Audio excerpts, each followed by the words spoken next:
Hola, ¿qué tal, gente? Soy Juan Pablo Díaz y hoy voy a hablarles del realismo en su contexto histórico. Entonces, primero que nada, los libros son increíbles, maravillosos, nos cuentan historias y nos cuentan la realidad de una manera que el autor lo decida. Como por ello, vamos a hablar del realismo pero en su contexto histórico, antes de conocer las letras. Y con ello tenemos que recordar la Revolución Industrial, un acontecimiento importante en la historia de la humanidad, desarrollado en Inglaterra, que empieza a extenderse por toda Europa. Permite la creación de máquinas, permite la creación de tren, permite grandes fábricas, permite construcción de edificios, de ciudades. Todo esto se empieza a desarrollar y a crear y a crecer en 1800, el siglo XIX. Más adelante, gracias a esta revolución industrial, se consolida el capitalismo. En este se empieza a ver una deshumanización, una vida inhumana de las personas, en la que los trabajadores son los afectados.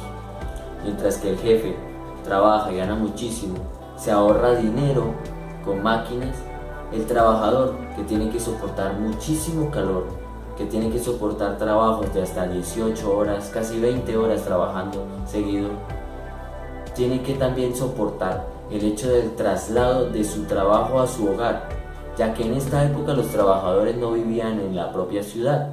Hasta estos inicios empiezan a crear las ciudades con asentamientos como se les conoce hoy en día. Antes no, el trabajador vivía a las afueras, le tocaba muchísimo tiempo en llegar a su trabajo. Entonces, debido a esta humanización, se permite, gracias a Karl Marx y Friedrich Engels, la creación del socialismo, con el objetivo principalmente de una denuncia y de un ataque en contra de la sociedad, mostrarle a la humanidad cómo se está viviendo. Y hay que recordar que no es solo en un país, es en toda Europa.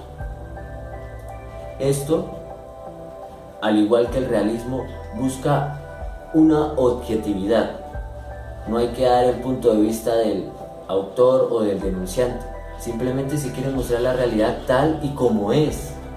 Se le muestra con la verosimilitud y una descripción detallada que permita entender que se está viviendo mal. En estos momentos, hablando de la historia, se conocen personajes importantes y destacados como Charles Dickens, Mark Twain, Benito Pérez, se le conoce también a Fyodor Dostoyevsky, todos ellos, y entre otros, impulsados con el objetivo de acabar esta deshumanización que se vive, y no solo a los trabajadores, también a los niños, que también hay huérfanos, también en los campos, que casi no hay campo en estas ciudades, y que se vive muy mal, mientras que otros viven muy bien. Entonces, este realismo se apoya muchísimo en el positivismo, que Auguste Comte, un filósofo y sociólogo de la época, permite una especie de ideología o una especie de filosofía, por decirlo así, en el que el objetivo es la razón y la ciencia como guía para el ser humano.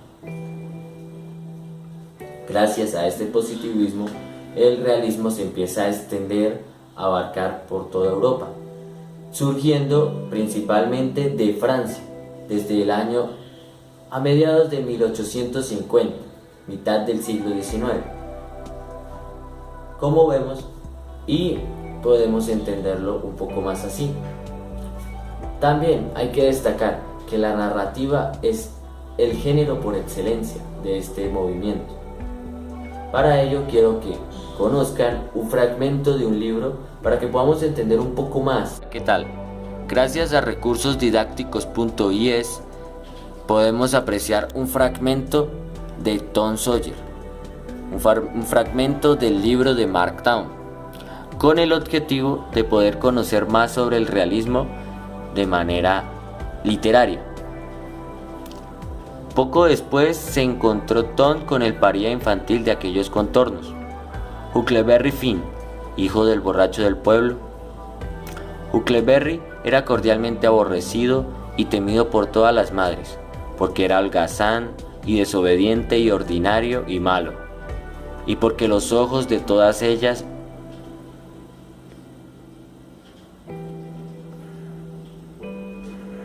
admiraban tanto y se deleitaban en su velada compañía, y sentían no atreverse a ser como él. Tom se parecía a todos los muchachos decentes en que envidiaba a Huckleberry su no disimulada condición de abandonado, y en que había recibido órdenes terminantes de no jugar con él. Por eso jugaba con él en cuanto tenía ocasión. Huckleberry andaba siempre vestido con los desechos de gente adulta, y su ropa parecía estar en una perenne floración de jirones, toda llena de flecos y colgajos. El sombrero era una vasta ruina con media ala de menos. La chaqueta, cuando la tenía, le llegaba cerca de los talones. Un solo tirante le sujetaba los calzones, cuyo fondillo le colgaba muy abajo, como una bolsa vacía, y eran tan largos que sus bordes deshilachados se arrastraban por el barro cuando no se los remangaba. Huckleberry iba y venía según su santa voluntad. Dormía en los quicios de las puertas en el buen tiempo, y si llovía, en bocoles vacíos. No tenía que ir a la escuela o a la iglesia, y no reconocía amo ni señor, ni tenía que obedecer a nadie. Podía ir a nadar o de pesca cuando le venía la gana, y estarse todo el tiempo que se le antojaba. Nadie le impedía andar a cachetes. Podía trasnochar cuanto quería. Era el primero en ir descalzo en primavera y el último en ponerse zapatos en otoño. No tenía que lavarse nunca ni ponerse ropa limpia. Sabía jurar prodigiosamente. En una palabra, todo lo que hace la vida apetecible y deleitosa lo tenía aquel muchacho. Así lo pensaban todos los chicos, acosados, cohibidos, decentes de San Petersburgo. Tom saludó al romántico proscrito. «Hola, Huckleberry. Hola, tú. Mira a ver si te gusta. ¿Qué es lo que tienes?» «Un gato muerto». «Déjame verlo, Hugh. Mira qué tieso está. ¿Dónde lo encontraste?» «Se lo cambié a un chico». «¿Qué diste por él?» «Un vale azul y una vejiga que me dieron en el matadero». «¿Y de dónde sacaste el vale azul?»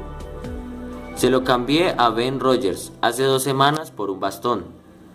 «Dime, ¿para qué sirven los gatos muertos, Hugh?» «¿Servir?» «Para curar verrugas». Bueno, como hemos visto, este libro abarca un lenguaje textual, un lenguaje objetivo. Describe a Huckleberry de una manera tal y como es. Describe su vestuario, su comportamiento, y se ve una conducta de una persona huérfana, por decirlo así. Hablando de que puede hacer lo que desea, de que no va a la escuela, de que pasea cuando desea. Esto nos permite mostrar más de la realidad. Como he hablado, en la situación de la revolución industrial de la época del siglo XIX a mediados del siglo XIX, podemos evidenciar una deshumanización de las personas.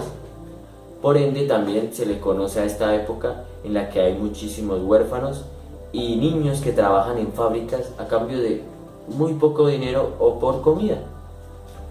Hay que resaltar que este movimiento es contrario al romanticismo, que es el movimiento anterior. El movimiento anterior era individual, con sentimientos del autor y de una manera en la que se expresaba el amor sentimental, ya fuera alegría, tristeza o patriotismo. En cambio, en este realismo es casi que algo periodístico, gracias a Émile Zola, un gran difundador, un gran diluyente en este movimiento, un periodista francés que ayuda a la creación de este movimiento. Es así que con esa objetividad del periodismo se le permite a este movimiento describir la realidad y con naturalidad. Podemos ver también en otros textos que se habla con groserías, con expresiones cotidianas, de una manera libre, sin caer en la censura, sin caer en el corte o en la destrucción de fragmentos, porque así era la realidad de Dura. Para entender un poco mejor esta época, recomiendo este libro. Se llama La cosecha. Es de Felipe Martínez Cuellar. Es maravilloso, es de Latinoamérica. Es un libro que describe la situación de un hombre que después de tenerlo todo empieza a vivir una vida precaria, una vida de sufrimiento, una vida en la que pierde a su esposa y junto a su hija vive una época de una realidad. No hay un acontecimiento destacado como una bomba nuclear o una conquista francesa, pero sí demuestra una realidad tal y como es. La describe sin objetivos, sin puntos de vista, simplemente tal y como se vive. Muchas gracias, espero les haya gustado y haya sido de buena ayuda. Hasta pronto.